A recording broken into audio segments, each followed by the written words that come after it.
바른미래의 청년 최고위원으로 출마합니다. 이유는 단 하나입니다. 윤석열 정부의 성공을 위해서입니다. 오늘은 6.25 전쟁 74주년째 되는 해입니다. 74년이 흘렀지만 여전히 안보는 엄중합니다. 북한과 러시아가 군사동맹을 다시 수립하고 오물풍선을 쏘아올리는 이때 민주주의와 인권, 법치를 공유하는 서방과의 결속이 어느 때보다 중요합니다. 다시 찾아온 냉전을 대한민국의 기회로 삼기 위해서는 윤석열 정부가 반드시 성공해야 합니다. 본론 시작하겠습니다. 제가 하겠습니다. 불법 선거자금, 공천 헌금 관행 제가 밝혔습니다. 2018년 지방선거에서 저에게 불법 선거자금 1억 원을 요구한 박범계 의원 측근과 전 비서관은 구속됐고 실형을 선고받았습니다. 시민단체의 추악한 민낯과 회계부정 제가 밝혀냈습니다. 대한민국 남성을 모두 잠재적 가해자로 만들고 있는 여성단체들에 대한 회계감사를 할 때 중증 장애인 평생교육시설에서 일어난 잔반급식 사건을 밝혀냈을 때 이들의 저항은 엄청났습니다. 그러나 우리 시민들의 세금이었기 때문에 그리고 이들이 내세운 명분은 거짓이었기 때문에 저는 끝까지 버텨냈습니다. 이준석의 민낯 제가 밝혀냈습니다. 이준석에게 접대한 아이카이스트 김성진 대표는 김소연 변호사와 함께라면 진술을 하겠다라면서 저를 변호인으로 선임했습니다. 서울구치소에 여러 차례 수사접견 입회를 하고 28살 이준석이 박근혜 대통령을 팔아 대전 유성 룸사롱에서 여러 차례 접대를 받고 심지어 성상납을 받고 박근혜 대통령 시계를 선물로 주었다는 충격적인 사실을 낱낱이 밝혀냈습니다. 이른바 KY 사건이라고 불리는 박 대통령의 탄핵의 단초를 제공한 박근혜 키즈, 분열을 획책하던 청년정치 호소인은 스스로 저지른 잘못으로 징계를 받자 결국 악담을 퍼부으며 당에서 나갔습니다. 그렇게 이준석을 정리했습니다. 그런데 저는 못했습니다. 선거범죄의 몸통을 잡아내지도 공천헌금의 관행을 끊어내지도 못했습니다. 2018년 박범계 의원은 본인만 처벌을 면하더니 오히려 저에게 1억 원을 달라고 소송을 걸어왔고 소송은 제가 이겼지만 여전히 박범계 의원은 정치 생명을 이어가며 범죄자 이재명을 엄호하며 국민을 속이고 있습니다.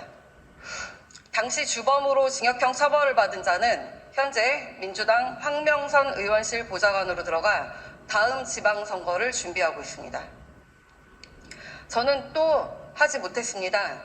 민주당과 시민단체 카르텔 결국 끊어내지 못했습니다. 중앙정부와 지방정부, 국회와 지방의회에 고르게 포진하고 있는 민주당과 진보진영 86세대는 외곽에 있는 시민단체의 사업을 떼주고 이들 시민단체는 국민열세를 보조금으로 받으며 좌파를 위한 상시 선거운동을 하고 있습니다. 저는 또 못했습니다. 국민의힘 원팀을 만들지 못했습니다.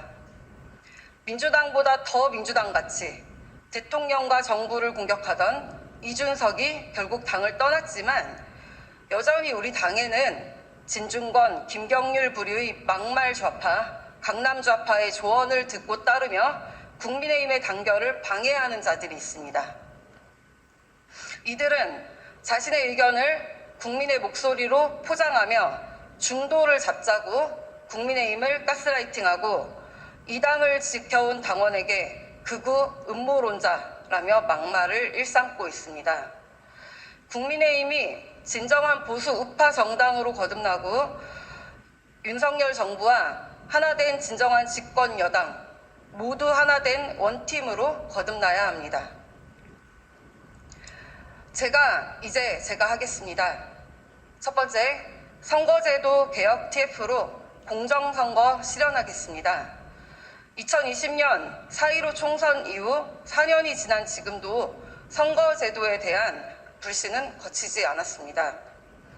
증거보전과 검증기일, 대법원 변론까지 참여했던 변호사인 저는 보고도 믿기지 않는 신권 다발과도 같은 빳빳한 투표지와 배춧잎 투표지를 매 검증기일마다 직접 두 눈으로 확인하고 참으로 놀라웠습니다.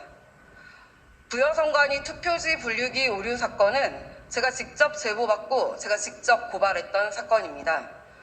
검찰에서는 투표지 분류기가 오류가 나서 다시 돌렸고 개표 상황표를 찢었다라는 사실을 공문서로 확인해 준 바 있습니다.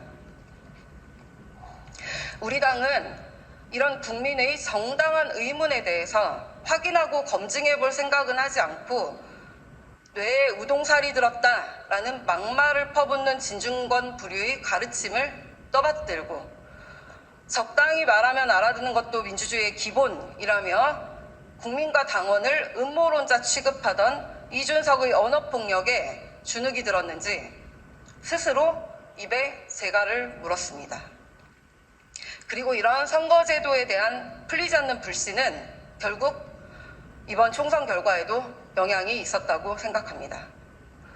국정원에서도 통합선거인명부와 사전선거, 개표 시스템 등의 해킹 가능성에 대해서 충분히 밝혀냈고 법조계와 학계에서도 적지 않은 전문가가 사전투표의 위헌성을 지적하고 있습니다.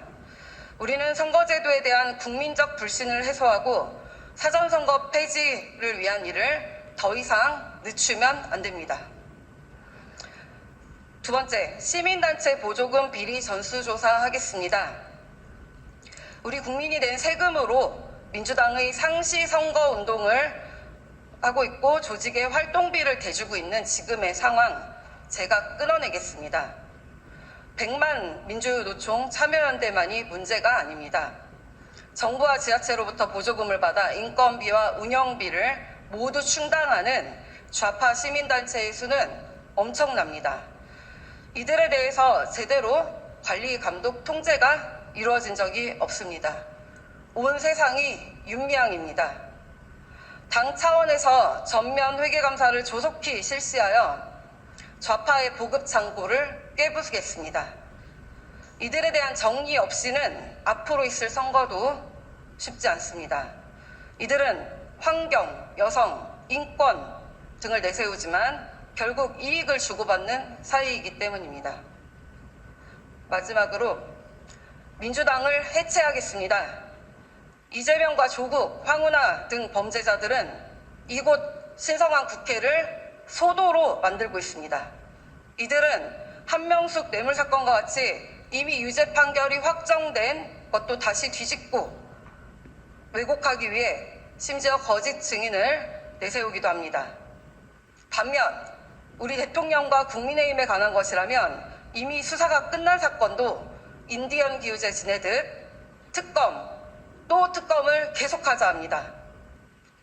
민주당의 역사 왜곡, 사건 왜곡 대응 TF 구성하고 문재인, 김정숙 쌍특검 관철하여 무도한 세력인 민주당을 해체하겠습니다.